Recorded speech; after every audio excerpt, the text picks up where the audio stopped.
आपका स्वागत है यानी रेस क्यूब में। और आज हम लोग जिस पे रिएक्शन कर रहे हैं ये एक वीडियो है वर्ल्ड अफेयर्स की जिसका नाम है why Putin wants to capture चिनावॉल।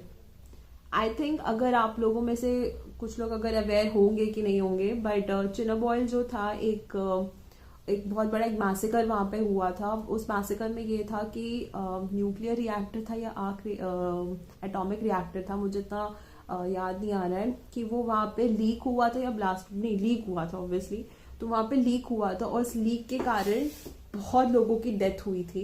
And not just that, मतलब अभी भी कहते हैं कि जहाँ पे वो जो एरिया है उसमें रेडिएशन अभी भी फैला हुआ है। जस्ट इमेजिन, इतना भयंकर हुआ था। वो पूरी की पूरी जो सिटी थी या फिर जितना भी वो पूरा एरिया था उसको पूरा वेकेट कराया गया था उस लीक के कारण। और ये नहीं था कि वो लीक हो नहीं रहा था, वो लीक हो रहा था, लोगों ने उसके बारे में बताया भी था। लेकिन ये कहते हैं ना, बड़े लोग ध्यान नहीं देते हैं।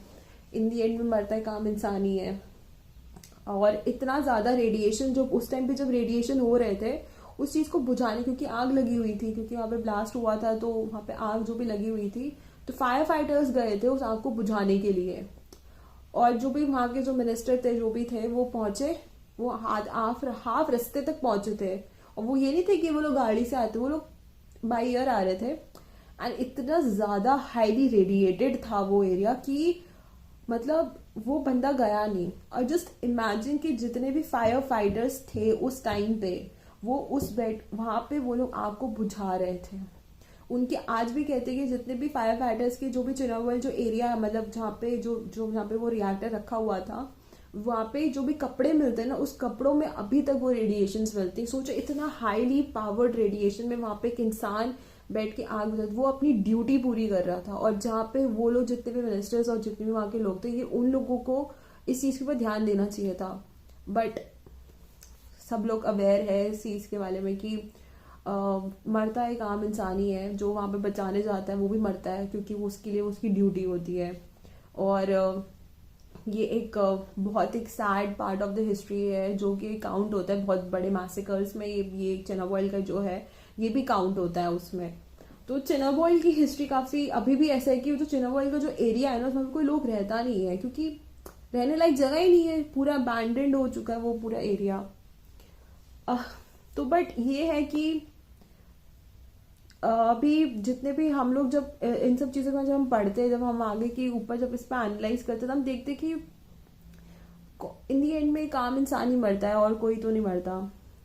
बट हम लोग इसमें देखते हैं कि हम इस वीडियो में हमें चिनावॉल को कैप्चर करने की जो बात हो रही है उसके बारे में हम जरा देखते हैं कि उसमें एक्चुअली में स्टोरी लाइन क्या है, इसके पीछे का रीजन क्या है कि इसको कैप्चर करना पड़ रहा है। तो हम इस वीडियो को हम स्टार्ट करते हैं। लेकिन गाइस, स्टार्ट करने से पहले गाइस प्लीज लाइक करो, सब्सक्राइब डेफिनेटली करो, और आप मुझे कमेंट सेक्शन पर लिख के जरूर बताओ कि आप लोगों को मेरा रिएक्शन कैसा लगा।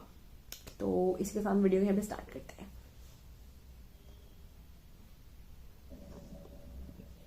रिसेंटली आपने सुना होगा कि जैसे जैसे यूक्रेन का युद्ध निकट आ रहा है, यूएसए ने धीरे धीरे इवैक्यूएशन स्टार्ट कर दिया है फ्रॉम यूक्रेन। रिसेंटली यूएसए ने ये कहा कि जो भी इनके डिप्लोमेट्स हैं, इनकी फैमिलीज को धीरे धीरे यूक्रेन से निकालना स्टार्ट कर दो। और उसके अलावा यूएसए ने अपने नागरिकों को यह भी कहा है कि खुद अगर यूक्रेन से निकल पाओ निकल लो, यूक्रेन में ट्रैवल तो बिल्कुल भी मत करना। इस सब के अलावा यूएसए ने 8,500 सोल्जर्स तैयार कर रखे हैं इस इवेंचुअलिटी के लिए कि कल को अगर रशिया बहुत ही बड़े स्केल पे अटैक करता है यूक्रेन पर, तो अमेरिकन इन सोल्जर्स की मदद से अपने बाकी के जो यहाँ पे जो सिविलियंस हैं, जो डिप्लोमेट्स हैं, इनको बाहर निकाल पाए, जैसे काबुल से इनको भगाया था ना। ये तो हमने बात कर ली है यूएसए की, मगर यूक्रेन के पास ये लग्जरी नहीं है कि ये लोग भाग जाएं, क्योंकि यूक्रेन के लोगों का घर ही यूक्रेन है।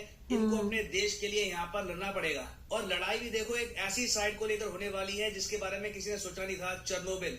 जी हाँ, दुनिया की सबसे ज्यादा radio active site, human body के लिए सेफ नहीं है ये एरिया, मगर चेरनोबिल के लिए रशिया और यूक्रेन इसके पीछे एक और रीजन भी हो सकता है। युद्ध लड़े इस एरिया के आसपास। चिनावॉल को कैप्चर करने का एक और रीजन हो सकता है कि वहां पे वो न्यूक्लियर प्लांट बना सकते दोबारा। यहाँ पर आप पूछेंगे मगर क्यों? चेरनोबिल एक ऐसी जगह जहाँ पे कोई रहता ही नहीं है, बिल्कुल खाली इलाका है। ऐसे इलाके को, ऐसे रेडियो एक्टिव वाले टॉक्सिक इलाके को व्लादिमीर पुतिन कब्जाना क्यों चाहते हैं? डिस्कस करेंगे इस टॉपिक को।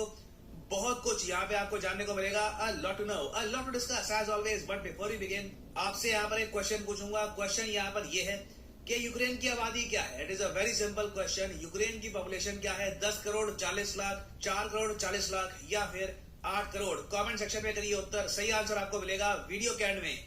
नाउ पहली बात तो चेरनोबिल के बारे में थोड़ा बहुत बेसिक जो आपको जानकारी होनी चाहिए। चेरनोबिल हिस्टोरिकली एक जगह है यूक्रेन में। चेरनोबिल रशिया का पार्ट नहीं है, यूक्रेन का पार्ट है। हाँ, जब 1920 से लेकर 1991 तक आज के समय जो रशिया और यूक्रेन है ये दोनों एक सिंगल कंट्री का पार्ट थे, मतलब कि यूएसएसआर का पार्ट थे। उस वक्त चेरनोबिल था यूएसएसआर का पार्ट, और उसी समय चेरनोबिल में हुआ था एक बहुत ही बड़ा न्यूक्लियर डिजास्टर। हुआ यहाँ पर क्या कि 1972 में यूएसएसआर की सरकार ने सोचा कि एक बहुत ही बड़ा न्यूक्लियर पावर प्लांट बनाएंगे ये लोग चेरनोबिल के पास। इसका नाम ऑफिशियली रखा गया Vladimir Lenin nuclear power plant, और इसका काम था कि ये प्रिपियात को पावर करेगा। प्रिपियात क्या है? प्रिपियात एक न्यू शहर था जो चेरनोबिल के पास बसाया जा रहा था, और इसकी जो सारी इलेक्ट्रिसिटी की रिक्वायरमेंट है ये पूरी करता है ये पावर प्लांट। मगर अनफॉर्चुनेटली क्या हुआ कि 1986 में जो रिएक्टर नंबर 4 है इस पावर प्लांट का, यहाँ पे एक बहुत ही बड़ा विस्फोट हुआ और रेडिएशन पूरे शहर में यहाँ पर लीक कर गया। कई लोग मारे गए, कई लोग बीमार हो गए, और आज तक जो रेडिएशन यहाँ पर फैली थी यूक्रेन की सरकार साफ नहीं कर पाई। जी हाँ, चेरनोबिल आज के समय यूक्रेन का पार्ट है। जब यूक्रेन को आजादी मिली यूएसएसआर से 1991 में, तब से लेकर अब तक Chernobyl is a part of Ukraine. और यूक्रेन की सरकार ने खुद कहा है कि रेडिएशन को कंप्लीटली यहाँ पे साफ करने में अभी कई दशक लग जाएंगे। मोस्ट प्रोबेबली जो न्यूक्लियर वेस्ट क्लीनअप है ये कंप्लीट हो पाएगा 2065 तक। उसके बाद ही पॉसिबिलिटी है कि चेरनोबिल एक्सक्लूजन जोन बना रहे। चेरनोबिल एक्सक्लूजन जोन क्या है? देखो, चेरनोबिल के बिल्कुल कोर में एक ऐसा एरिया है जहां पर किसी को जाने नहीं दिया जाता, क्योंकि रेडिएशन लेवल यहाँ पर इतने हाई है कि कुछ ज्यादा समय अगर किसी ने यहाँ पे बिता लिया तो वो आदमी बहुत ज्यादा बीमार हो सकता है, मर भी सकता है यहाँ पर। तो इसलिए जो चेरनोबिल एक्सक्लूजन जोन है ये ऑलमोस्ट आप कह लीजिए एक भूतिया शहर ही है। बिल्डिंग्स खड़ी है यहाँ पर, सड़कें बनी होंगी, but absolutely no one lives here. तो यहाँ पर आप कह सकते हैं चेरनोबिल एक तरीके से वेस्ट ही है यूक्रेन के लिए। ये क्यों चाहेंगे ऐसी बंजर सी जमीन जो टॉक्सिक है, जहाँ पे कोई रह नहीं सकता। देखो, चेरनोबिल चाहे जैसा भी है, यूक्रेन के लोग कहते हैं कि हमारे देश का पार्ट है, और ये स्टेटमेंट काफी इंपॉर्टेंट इसलिए भी है क्योंकि आप अगर मैप में देखो तो चेरनोबिल बहुत ही जरा करीब है कीव के। कीव आपको पता होना चाहिए कैपिटल है यूक्रेन की। चाहे 2022 हो या फिर आज से कई सदियों पहले आप अगर जाओ 14, 15, 11 सेंचुरी कहीं भी आप देख लो, किसी एम्पायर पे आपको कब्जा अगर करना है तो सबसे आसान रास्ता होता है उस कंट्री का जो कैपिटल है ये कब्जा लो। एक जमाने में जब राजा होते थे तो फोकस होता था कि राजा को मार दो, आर्मी अपने आप हार जाएगी। एम्पायर को कब्जाना है तो कैपिटल कब्जा लो, अपने आप पूरा एम्पायर आपके अंडर आ जाएगा। तो रशिया का भी टारगेट कीव ही है। कीव अगर रशिया ने कब्जा लिया तो बहुत ही जल्द पूरा यूक्रेन आ जाएगा रशिया के अंडर। तो अब यहाँ पे आप समझ गए होंगे कि यूक्रेन के लिए चेरनोबिल कितना इंपॉर्टेंट हो चुका है। चेरनोबिल शॉर्टेस्ट रूट है बिटवीन बेलारूस और रशियन आर्मी और द कैपिटल ऑफ यूक्रेन। और इसलिए यहाँ पर आप देख पाओगे आर्टिकल है, Ukraine sends troops to defend Chernobyl, radioactive exclusion zone lies along the shortest path between Russia and Kiev. अब एक बार को मैप पे देख के आप कह सकते हैं मगर कैसे? जो शॉर्टेस्ट पाथ है वहां पे तो बेलारूस भी आता है। बेलारूस यहाँ पे ये देश है, देखिए बेलारूस बिल्कुल रशिया का एलाई कंट्री है। जब यूक्रेन पे अटैक होगा तो बेलारूस की सेना भी आक्रमण करेगी रशिया के साथ साथ। तो बहुत ही आसानी से ये नॉर्थ से अटैक करके कीव कब्जा सकते हैं और रास्ते में चेरनोबिल पड़ेगा। यूक्रेन की स्ट्रेटजी यहाँ पर यह है कि चेरनोबिल का जो रेडियो एक्टिव जोन है वहां पर रशियन आर्मी को रोक के रखो, क्योंकि रशियन आर्मी जितनी देर तक वहां पर रुकेगी इनके सोल्जर्स उतने बीमार होते रहेंगे। तो एक तरफ रशिया यूज कर सकता है यूक्रेन की कैपिटल को कैप्चर करने के लिए, दूसरी तरफ यूक्रेन अगर चाहे प्रॉपरली अपने टैक्टिक्स प्ले करे तो चेरनोबिल में रशियन और बेलारूस के सोल्जर्स को फंसाकर ये लोग रेडिएशन से मार सकते हैं बहुत सारे सोल्जर्स को, और काफी हद तक मैं कहूंगा वॉर भी जीत सकता है यूक्रेन इस तरीके से। तो इसलिए चेरनोबिल बहुत ही इंपॉर्टेंट हो चुका है आज के समय। एक ऐसा इलाका जहां पर कई दशकों से कोई बसा नहीं, कोई वहां पर घर नहीं है, कोई रहता नहीं है वहां पे, अचानक से वहां पर हजारों सोल्जर्स भेज रहा है यूक्रेन। ना वापस आते अपने क्वेश्चन पे कि यूक्रेन की आबादी क्या है, तो सही उत्तर इसका है option C, 4 crore 40 lakh is the population of Ukraine. Russia की आबादी क्या है? लगभग 14 करोड़ के आसपास, और रशिया की आबादी गिर रही है। एक बहुत ही बड़ा रीजन यूक्रेन को कब्जाने का यही बताया जा रहा है कि रशिया चाहता है कि जो ये 4.5 करोड़ लोग हैं ये बन जाए रशियन फेडरेशन का पार्ट। इससे रशिया की ओवरऑल आबादी भी काफी हद तक बढ़ जाएगी। और फाइनली यहाँ पर मैं ये भी ऐड कर दूं कि Republic Day sale so guys video जो है वो ऑलरेडी एंड हो चुकी है एंड जो कि मुझे तो लगा कि शायद उनका न्यूक्लियर रिएक्शन होगा तो वो लोग वहां पे बैठ के एक प्लांट सेटअप करेंगे जिसकी वजह से उनके लिए इजी होगा, क्योंकि वो एक बंजर जमीन है और वहां पे मतलब कोई क्लेम करने नहीं आएगा, किसी लोगों को मूव नहीं करना पड़ेगा, बहुत इजीली वहां पे सारे एक्सपेरिमेंट्स हो सकते हैं, जितने भी चीजें रिएक्टर सेट करने के लिए लगते हैं वो शायद चीजें वहां पे बेस एक पूरे काम ही बेस टाइप का बन सकता है, ये मैं सोच रही थी। बट इसका एक बहुत ही अलग ही पर्सपेक्टिव निकल के आया कि वो रशिया जो वहां पे जो यूक्रेन का जो कैपिटल है जो कि उस पर रशिया जो है वो कैप्चर करना चाहेगी।